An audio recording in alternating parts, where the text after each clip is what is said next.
मंच पर विराजमान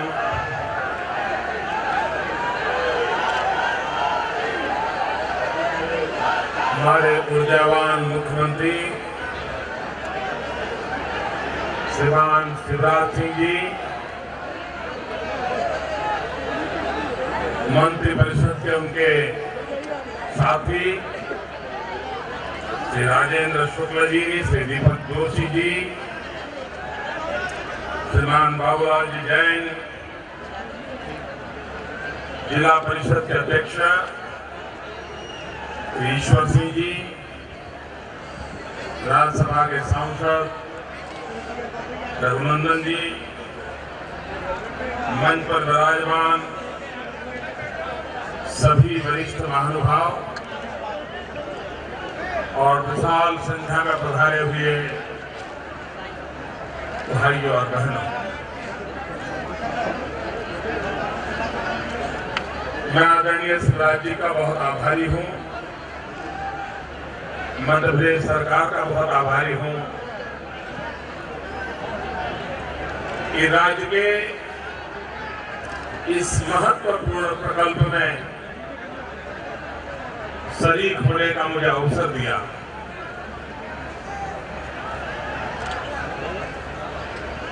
कल तक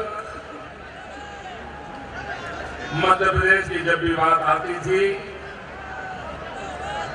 तो एक बीमारू राज्य के रूप में आती थी। मध्य प्रदेश का नागरिक भी कहीं बाहर जाता था तो आंख से आंख मिलाकर के बात नहीं कर पाता था, तो संकोच अनुभव करता था।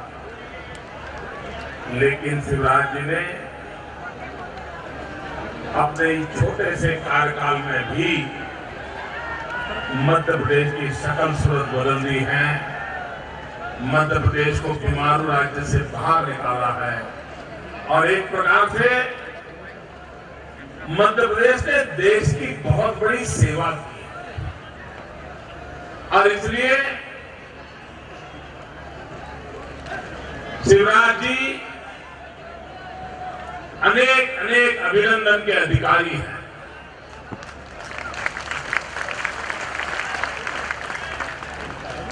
कल उन्होंने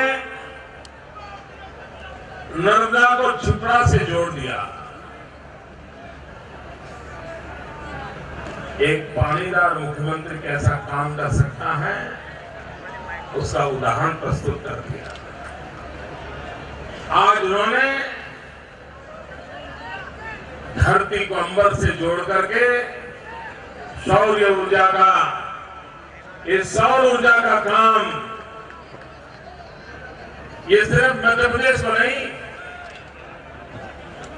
ये उनका हिंदुस्तान को अनमोल नजारा है और इसलिए श्रीमान शिवराज जी बहुत बहुत अभिनंदन के अधिकारी हैं। आज देश अनेक संकटों से गुजर रहा है। अब यहां जितने हमारे पुराने साथी मिले वो मेरे कान में कोई कोई चीज डाल रहे थे। कोई किसान के फसल बीमा की चिंता कर रहा था, कोई ओपीएम के खेडूतों की चिंता चर्चा कर रहा था। यहाँ कोई समस्या है क्या? वहां सुनाई नहीं देता है भाई इस तरह।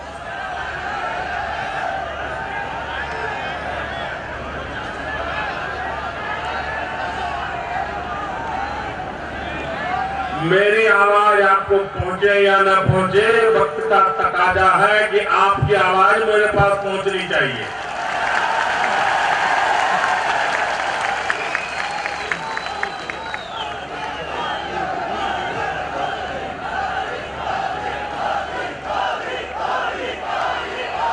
हाँ पहुंच गए आपका प्यार पहुंच गया।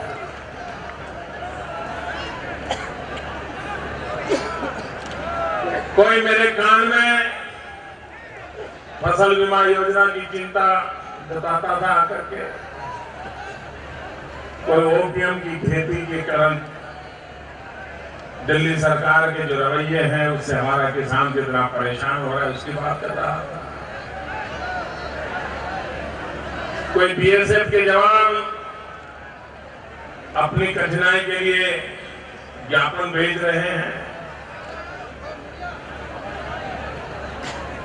लगता ऐसा है कि सबने मान लिया है कि अब आगे काम किसको करना है।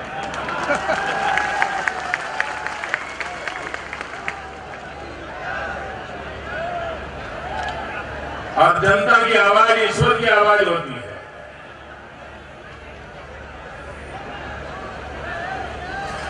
देश ने इतने प्राकृतिक संसाधन होने के बावजूद, इतना सामर्थ्यवान देश, इतने ऊर्जावान नौजवान होने के बावजूद भी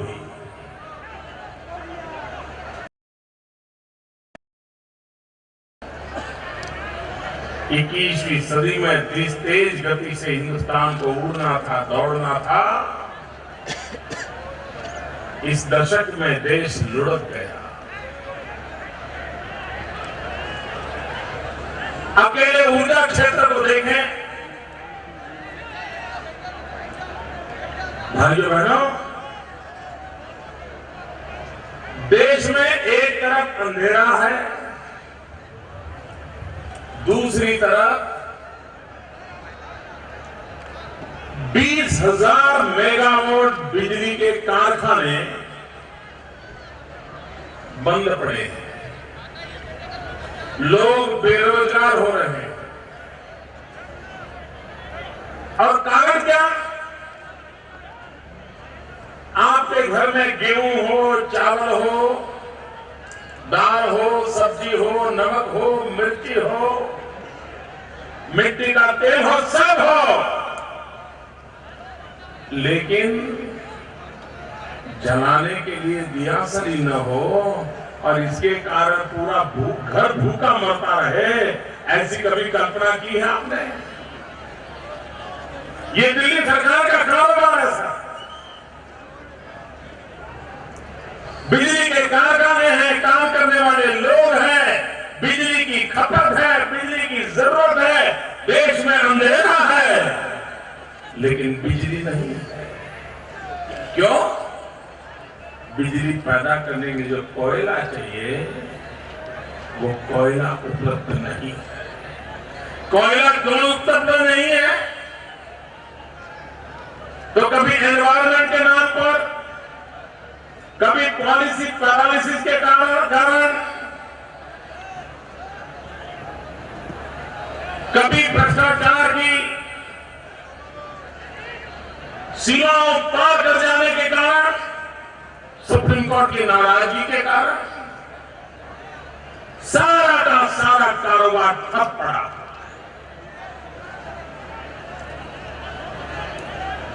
अगर हमें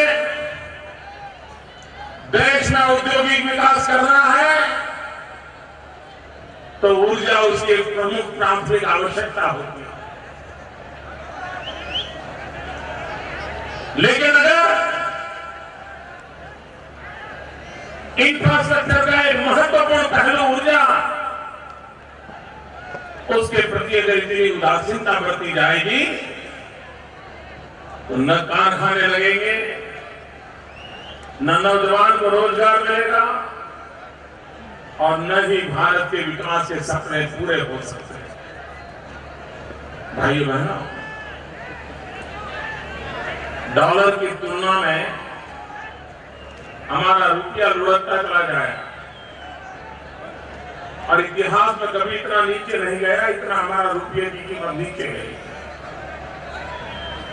करंट अकाउंट डेफिसिट समस्या का कारण बन गई। क्यों? तो एक्सपोर्ट की तुलना में इंपोर्ट बढ़ गया और इंपोर्ट बढ़ा तो किस चीज का बढ़ा?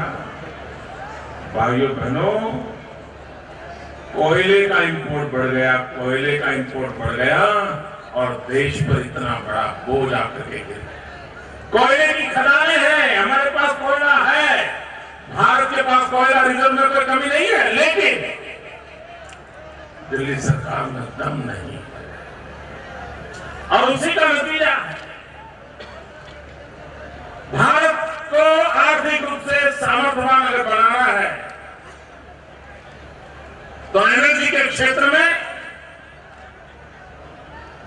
हमें स्वावलंबी होने की दिशा में एक रणनीति तय करनी होगी, योजना बनानी होगी, एक मिशन मोड पे काम करना होगा। भाइयों बहनों, आज के युग में पावर सेक्टर का महत्व बहुत बढ़ गया।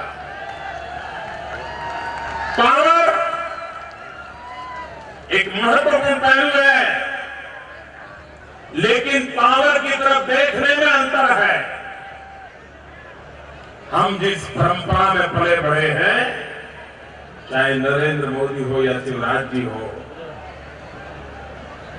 हम जब इस ऊर्जा के क्षेत्र को, पावर सेक्टर को देखते हैं तो हमारा कमिटमेंट होता है पावर टू एम्पावर पीपल।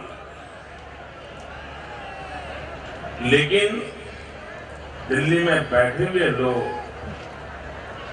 उनके लिए पावर की परिभाषा अलग है। उनके लिए तो एब्सोल्यूट पावर करप्ट एब्सोल्यूट। उनके लिए पावर करप्शन का स्रोत बन गया है। हमारे लिए पावर सामान्य मानव को एम्पावर करने का एक साधन बन गया है। ये सोच में अंतर है। भारत जैसा देश अगर डेवलपमेंट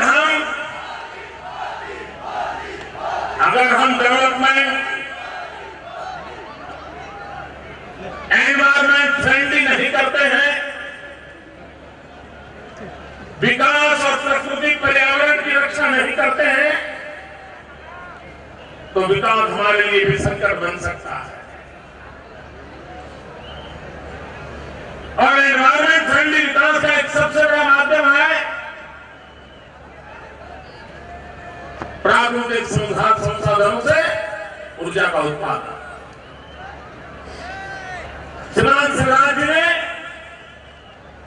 सोलर पावर प्रोजेक्ट को लेकर के न सिर्फ बिजली के क्षेत्र में कदम रखा है, लेकिन उन्होंने हमारी भावी पीढ़ियों की रक्षा का भी आज शिलान्यास किया है।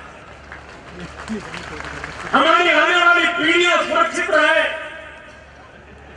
उनको ये प्राकृतिक संसाधनों का अधिकार मिले, उनके लिए पानी बचे, उनके लिए अच्छी हवा बचे, उनके लिए पेड़ पौधे बचे, उनके लिए प्राणवायु बचे। आने वाली पीढ़ियों की चिंता करने वाला व्यक्ति ही देश और दुनिया में अपनी याद छोड़ करके जाता है। और इसलिए मैं कहता हूं, कल का और आज का शिवराज जी के दोनों इनिशिएटिव वो सिर्फ आज के मध्य प्रदेश का भला करेंगे ऐसा नहीं, वो आने वाली पीढ़ियों का भी भला करने वाला काम, इतना महान काम आपने किया। और इसकी तुलना उपलब्ध होनी चाहिए। इसकी तुलना इस बात पर नहीं होनी चाहिए कि कितने घरों में लट्टू जलेगा और कितने घर गांव में बिजली के खंभे पर लट्टू जलेगा। इतना सीमित हेतु से इस महान काम को नहीं देखा जा सकता।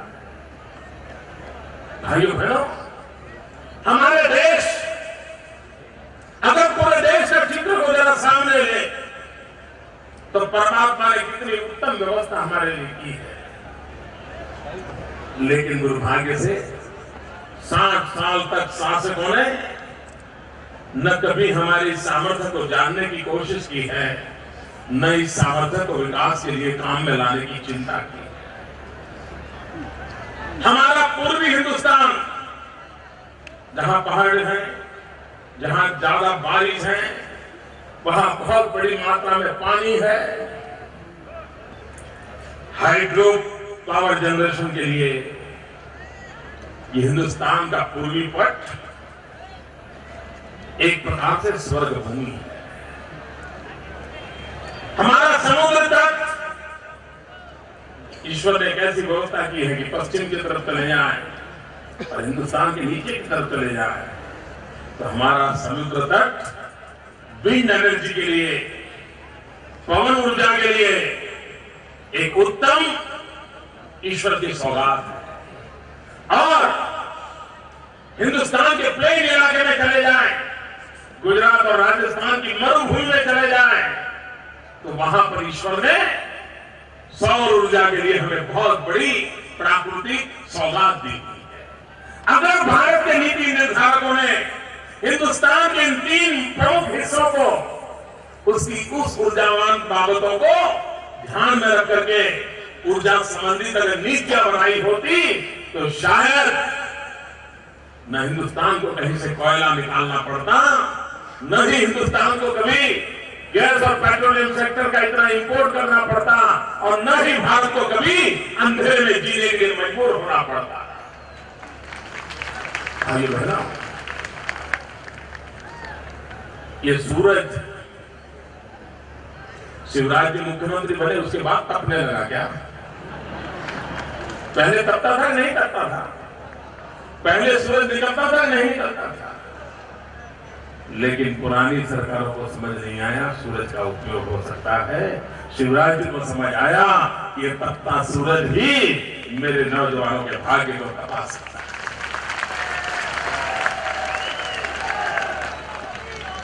ये नर्मदा पहले भी बह रही थी, शिप्रा पहले भी सूखी पड़ी थी, लेकिन कोई शिवराज चाहिए जिसको नर्मदा और शिप्रा को जोड़ने का मन कर जाए, तभी तो बदलाव आता है।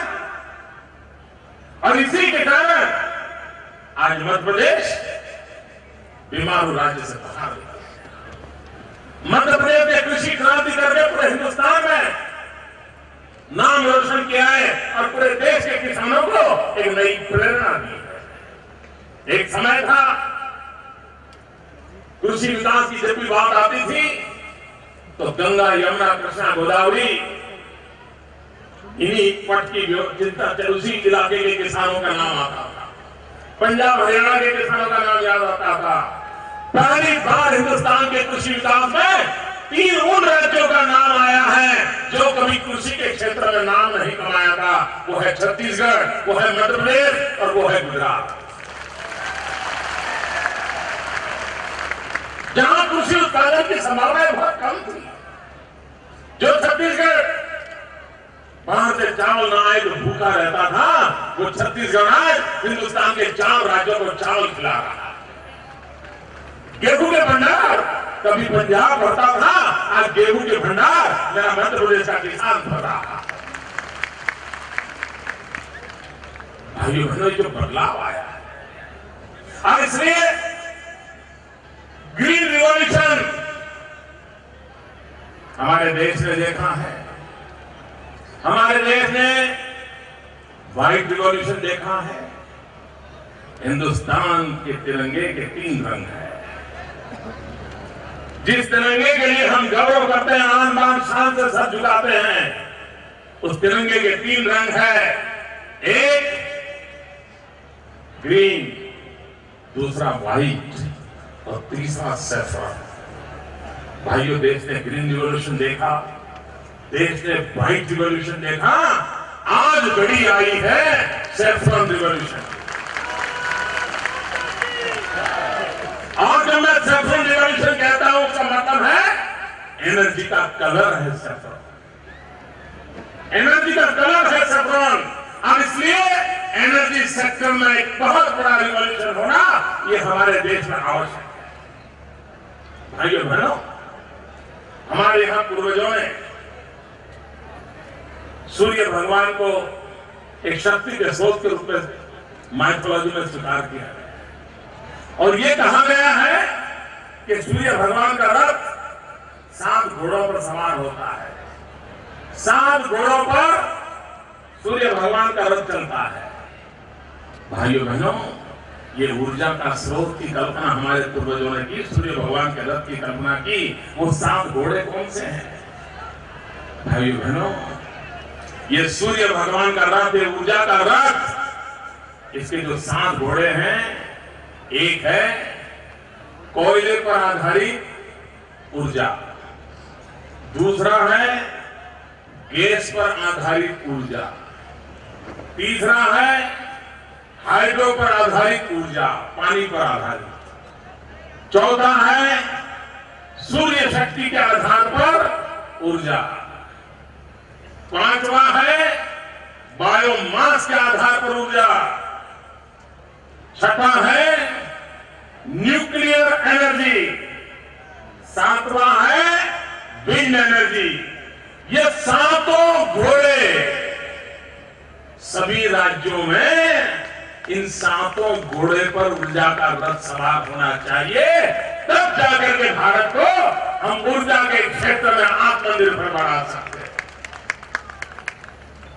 भाइयों बहनों, बायोमास ऊर्जा के क्षेत्र में कितना बड़ा महत्वपूर्ण क्षेत्र है।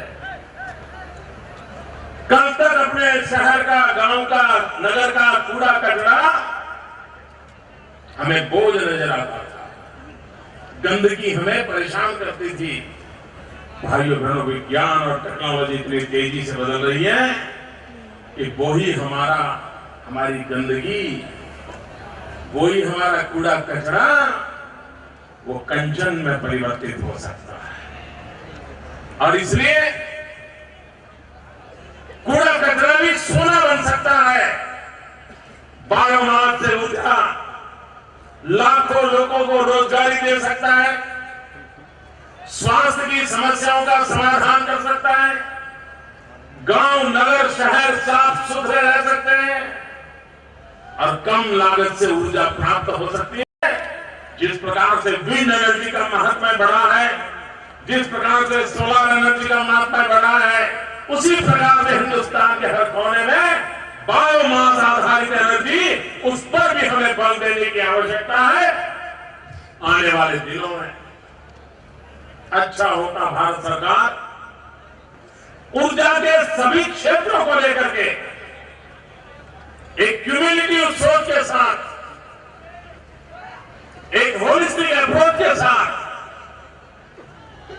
भारत की वर्तमान जो संसाधन है, उन संसाधनों के आधार पर अगर ऊर्जा का मैप बना देते तो भाइयों बहनों, हमारे अपने संसाधनों प्रभुत्व के माध्यम से हम ऊर्जा के क्षेत्र में बहुत बड़ी ताकत के रूप में उभर सकते हैं।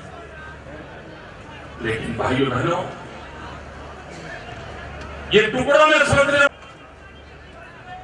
चुनाव तक सीमित सोच रखने वाले लोग